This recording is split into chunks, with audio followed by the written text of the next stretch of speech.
Hello students, सुश्री classes में आपका स्वागत है। आज हम क्लास 11th के बिजनेस स्टडीज का 4th चैप्टर व्यवसाय और सेवा क्षेत्र, इसका अगला टॉपिक देखेंगे। हम इसमें व्यवसाय की सुविधाएं देख रहे थे। उसके अंतर्गत है अगला टॉपिक संचार एवं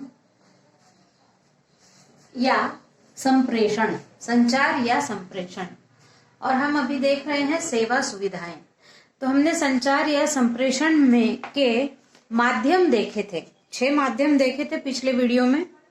डाक सेवाएं, कोरियर सेवाएं, टेलीफोन सेवाएं, फैक्स, इंटरनेट और ईमेल, जिसमें से हम डाक सेवाएं पिछले वीडियो में देख चुके हैं। अब हमको देखना है कोरियर सेवाएं या पत्रवाहक, पोस्टल और कुरियर।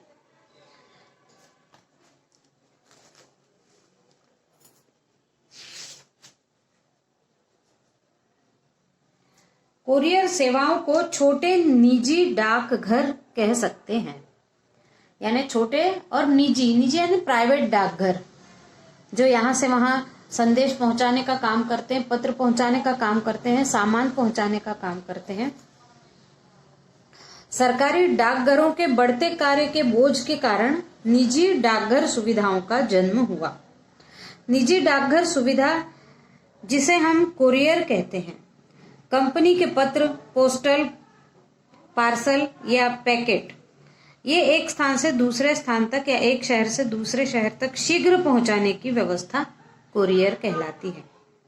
कुरियर सेवाएं पत्र या पार्सल को प्राप्त करने पर प्रमाण स्वरूप रसीद देते हैं एवं पत्र पार्सल की सुपुर्दगी पश्चात उनकी प्राप्ति रसीद भी प्राप्त करते हैं। यानी आपको जब सामान देने जाओ तो रसीद मिलेगी और जो सामान लेगा उसको रसीद मिलेगी। इनके शहर में विभिन्न स्थानों पर संग्रहण केंद्र होते हैं या नियमित और ज्यादा संख्या में पत्र होने की स्थिति में ये अपने कर्मचारियों से पत्र पार्सल एकत्रित करवाने की सुविधा भी प्रदान करते हैं।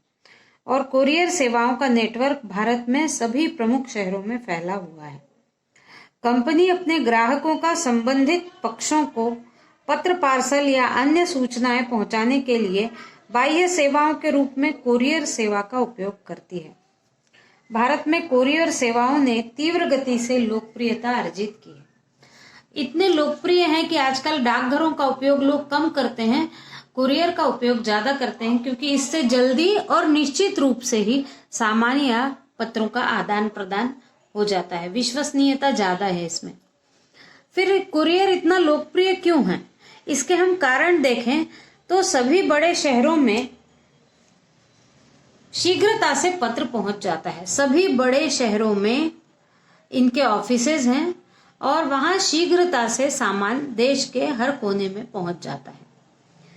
फिर ये पत्र प्राप्ति की और सुपुर्दगी की रसीद भी देते हैं।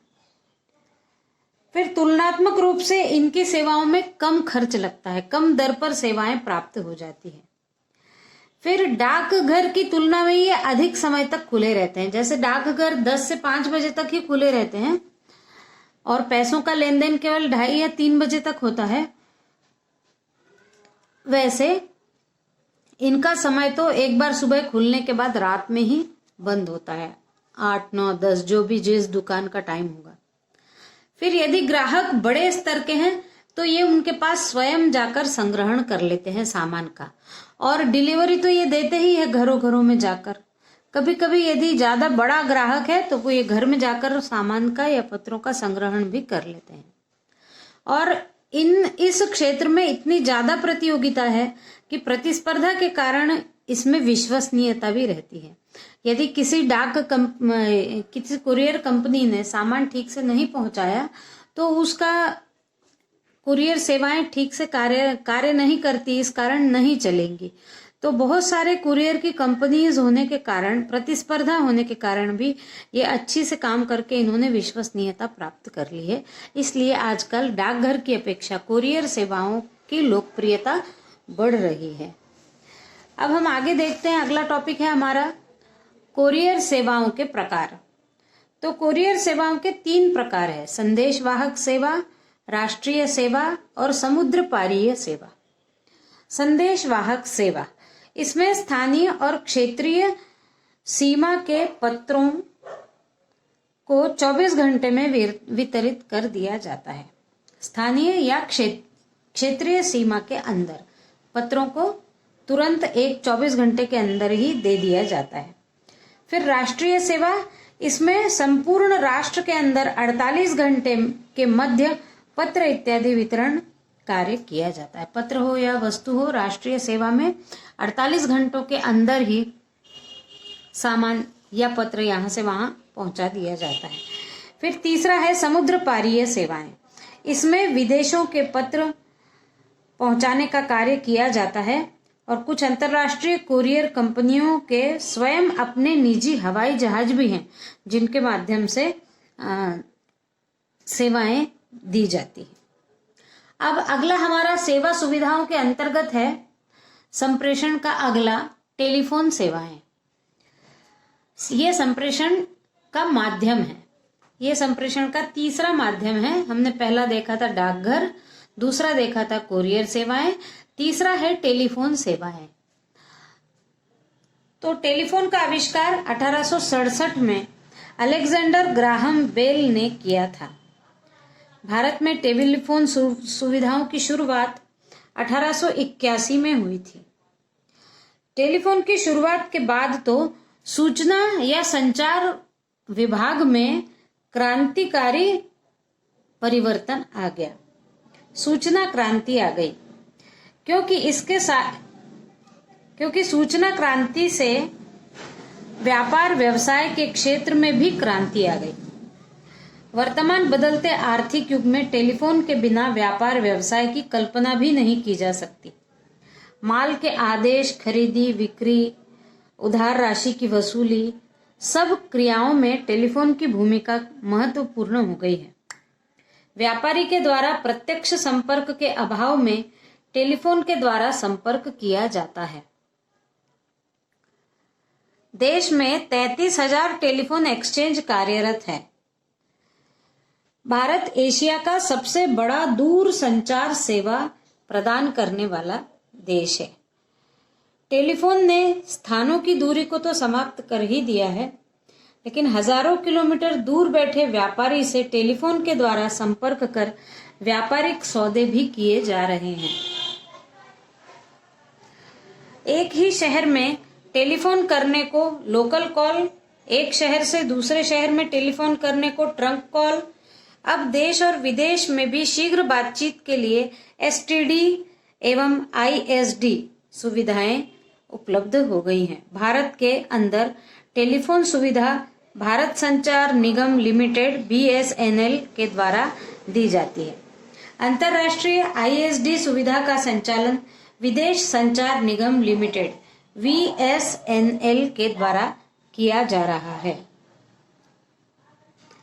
अब बीएसएनएल के अतिरिक्त, जैसे बीएसएनएल हमारा सरकारी संचार का माध्यम, सरकारी सेवा प्रदान करता है, तो कुछ प्राइवेट और निजी क्षेत्र की कंपनियां भी टेलीफोन में आ चुकी हैं, जैसे रिलायंस कम्युनिकेशन,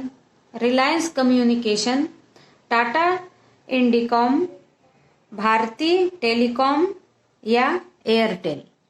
बाकी तो बहुत है, अब तो अपने को वोडाफोन है, बहुत सारे कंपनीज हैं जो हमको फोन की सुविधाएं प्रदान करती हैं।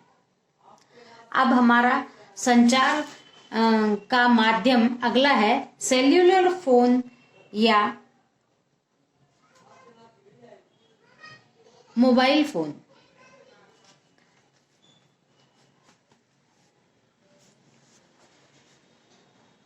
दूर संचार के क्षेत्र में सेल्यूलर फोन एक नवीनतम आविष्कार है। सेल्यूलर की अवधारणा यूएस में AT&T बेल लेबोरेटरीज के द्वारा विकसित की गई है। इसे हम चलता फिरता फोन भी कहते हैं। मोबाइल एक तार रहित संचार का उपकरण है जो संदेश को सुलभ बनाता है। यह उपकरण बैटरी से चलता है। मोबाइल सेवा प्राप्त करने के लिए सेल्यूलर कंपनी को निर्धारित शुल्क देकर औपचारिकताएं पूर्ण कर सेल्यूलर नंबर प्राप्त किया जाता है। मोबाइल उपकरण को जेब में आसानी से रखा जा सकता है। व्यापारी एवं व्यवसायी के लिए मोबाइल फोन एक अनिवार्य वस्तु हो गया है। मोबाइल फोन के द्वारा लिखित संदेश सेवा SMS की भी प्राप्ति होती है। टेलीफोन सुविधा को मोबाइल फोन एक चुनौती दे रहा है। अब स्मार्टफोन के आने से व्हाट्सएप, हाइक आदि एप्लीकेशंस का उपयोग कर तुरंत चित्र, दस्तावेज और एक व्यक्ति से दूसरे व्यक्ति तक पहुंचाया जा सकता है। स्मार्टफोन आकार में छोटे, चलाने में आसान और विभिन्न प्रकार की सुविधाओं का लाभ तथा साथ मिलने के कारण कंप्यूटर से भी अधिक सुविधा उपलब्ध करवा रहे हैं। वैसे तो मोबाइल के बारे में कुछ नहीं बताना चाहिए, आप लोग तो बहुत ज्यादा मोबाइल के बारे में जानते हो, क्योंकि अब तो पढ़ाई ही उसी से हो रही है ना। तो आप इसी प्रकार से वीडियोस देखते रहिए, पढ़ते रहिए। आज का वीडियो यहीं समाप्त करते हैं। Thank you.